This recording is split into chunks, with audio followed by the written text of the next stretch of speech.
तो दोस्तों तैयार हो जाइए, क्योंकि रूस ने अपने पूरे इतिहास का सबसे बड़ा ऑफर भारत को थमा दिया है। ये इतना बड़ा ऑफर है कि आज तक ऐसा ऑफर तो छोड़िए, इसका आधा भी रूस ने कभी किसी भी देश को नहीं दिया है। लेकिन भारत के लिए रूस ने अपने खजाने के ऐसे दरवाजे खोले हैं जिन्हें देखकर 3 देशों की लंका लगी है।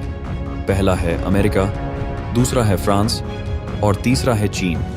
और उससे भी खास बात यह है कि इस ऑफर में रूस हमें 3 चीजें दे रहा है, लेकिन उससे फायदे हमें 5 होंगे। लेकिन क्या है यह ऑफर और क्या ये फायदे हैं, एक एक करके मैं आपको बताऊंगा। बड़ी ध्यान से मुझे आप सुनिए। सबसे पहला ऑफर रूस ने हमें यह दिया है कि रूस ने हाल ही में एक ऐसी टेक्नोलॉजी विकसित कर ली है जो दुनिया में किसी भी देश के पास मौजूद नहीं है। यहाँ तक कि अमेरिका अरबों डॉलर फूंक चुका है, वो भी इस टेक्नोलॉजी का विकास नहीं कर पाया है। और ये टेक्नोलॉजी है फ्लोटिंग न्यूक्लियर रिएक्टर की। दरअसल स्क्रीन पर आप देखिए, कुछ इस प्रकार का एक शिप रूस ने बनाया है जिस पर उसने एक न्यूक्लियर रिएक्टर रखा है। इसकी मदद से 24 घंटे बिजली पैदा कर सकता है। एक तरीके से यह न्यूक्लियर पावर प्लांट है, लेकिन तैरता हुआ। और इसके फायदे क्या हैं? यकीन मानिए, इसके फायदे अपरंपार हैं। सबसे बड़ा फायदा तो ये है कि इसे बहुत ही आसानी से एक जगह से दूसरी जगह पहुंचाया जा सकता है। मान लीजिए ये कोलकाता में है, लेकिन मुंबई में पावर आउटेज है, पावर की दिक्कत आ रही है, तो आप इसे भेज दीजिए कोलकाता से। यह तैरते हुए बड़ी आसानी से मुंबई पहुंच जाएगा और मुंबई में आराम से सफिशिएंट बिजली यह पैदा करके दे सकेगा, जिससे कि मुंबई के लोगों को राहत मिलेगी। सबसे खास बात यह है कि यह एक न्यूक्लियर पावर प्लांट है। तो आपको देखने में छोटा लग रहा होगा, लेकिन यकीन मानिए न्यूक्लियर एनर्जी की मदद से ये इनॉर्मस बिजली पैदा कर सकता है। ये पूरे मुंबई का लोड, उससे भी ज्यादा लोड बड़ी आसानी से उठा लेगा। उससे भी बड़ा फायदा है अंडमान आइलैंड्स के लोगों को। दरअसल आप जानते ही होंगे कि जो अंडमान आइलैंड्स है, भारत उन्हें तेजी से डेवलप कर रहा है। वहां पर सैन्य बेस बन रहा है। इसके अलावा वहां पर जो विकास कार्य है वो भी तेजी से हो रहे हैं। लोग वहां पर टूरिज्म के लिए ज्यादा जा रहे हैं, इसलिए जो सिविलियन इंफ्रास्ट्रक्चर है, टूरिज्म है, वो भी तेजी से विकसित हो रहा है। और इस वजह से वहां पर बिजली की खपत तेजी से हो रही है। लेकिन दिक्कत ये है कि वहां पर 100% बिजली जो बनाई जाती है वो होती है सिर्फ और सिर्फ डीजल फूंक कर, जिस वजह से वहां के पर्यावरण को, इकोसिस्टम को नुकसान होता है।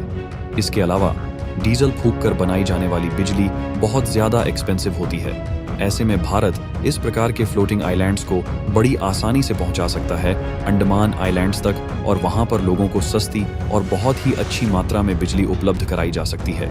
उससे भी बड़ा फायदा तो यह है कि आप जानते ही हैं कि भारत के जो तटीय इलाके हैं, वहां पर तूफान कितने ज्यादा आते हैं। हर साल कहीं ना कहीं जबरदस्त तूफान आता है, जिस वजह से इंफ्रास्ट्रक्चर को नुकसान होता है और बिजली कई दिनों तक लोगों को नहीं मिल पाती। लेकिन इस न्यूक्लियर रिएक्टर की मदद से आप परमानेंट नहीं, टेम्परेरी बेसिस पर लोगों को बिजली उपलब्ध करा सकते हैं। यानी कि इसके फायदे इनॉर्मस है। और सबसे खास बात, ये टेक्नोलॉजी सिर्फ और सिर्फ रूस के पास है और रूस ने इसे ऑफर भारत को कर दिया है। लेकिन बात यहीं खत्म नहीं होती। इसी के साथ रूस ने दूसरा बम्पर ऑफर दिया है जो इससे भी ज्यादा बड़ा है। दरअसल दूसरा ऑफर रूस ने दिया है नेक्स्ट जनरेशन न्यूक्लियर फ्यूल का। आप जानते ही हैं कि भारत में बहुत सारे परमानेंट न्यूक्लियर पावर प्लांट है, जैसे कि कोडनकुलम में, और आने वाले समय में भारत इससे भी ज्यादा संख्या में न्यूक्लियर पावर प्लांट बनाने जा रहा है। क्योंकि भारत में ज्यादातर बिजली बनाई जाती है कोयले को फूंक कर, लेकिन इससे प्रदूषण बहुत भयानक होता है। देश के लोगों को बीमारियों का सामना भी करना पड़ता है, चाहे सांस की बीमारी हो, फेफड़ों की बीमारी हो। ऐसे में देश की हवा को भी स्वच्छ रखना है, पर्यावरण को स्वच्छ रखना है और लोगों को साफ सुथरी सस्ती बिजली भी उपलब्ध करानी है। तो ऐसे में न्यूक्लियर पावर प्लांट बेस्ट होते हैं। लेकिन दिक्कत ये है, भारत जैसे विशालकाय देश में न्यूक्लियर एनर्जी प्रदान करने के लिए आपको बड़ी मात्रा में न्यूक्लियर मटेरियल भी चाहिए होता है। न्यूक्लियर फ्यूल जिसे जलाकर आप बिजली बनाओगे, वो आएगा कहाँ से? तो अभी तक भारत में जो न्यूक्लियर फ्यूल इस्तेमाल किया जाता है वो ज्यादातर 2 देशों से आता था। पहला कनाडा, दूसरा कजाकिस्तान। और आप जानते ही हैं कि कनाडा के साथ भारत के संबंध कैसे हो चुके हैं। ऐसे में भारत उससे निर्भरता हटाना चाहता था और इसका शानदार सलूशन रूस ने हमें दे दिया है। दरअसल रूस ने कहा है कि उसने एक अगली पीढ़ी का परमाणु ईंधन बना लिया है, जिसकी मदद से आप बहुत ही कम मात्रा में परमाणु ईंधन को जलाकर ज्यादा बिजली पैदा कर सकते हैं। ये परमाणु ईंधन कुछ ऐसा है जो हमारे देश में यानी कि रूस में आपको बहुत सस्ता भी मिल जाएगा। कनाडा से मिलने वाला ईंधन काफ़ी महंगा है और उसे प्रोसेस भी करना पड़ता है। इसमें ऐसा कुछ नहीं करना पड़ेगा और आपकी निर्भरता पूरी तरह से खत्म हो जाएगी पश्चिमी देशों पर। बड़ी बात यह है कि भारत को NSG यानी न्यूक्लियर सप्लायर ग्रुप, जिसमें चीन हमें सदस्य बनने नहीं दे रहा है, उसकी सदस्यता की भी अब जरूरत नहीं पड़ेगी। यह एक बड़ी जीत है।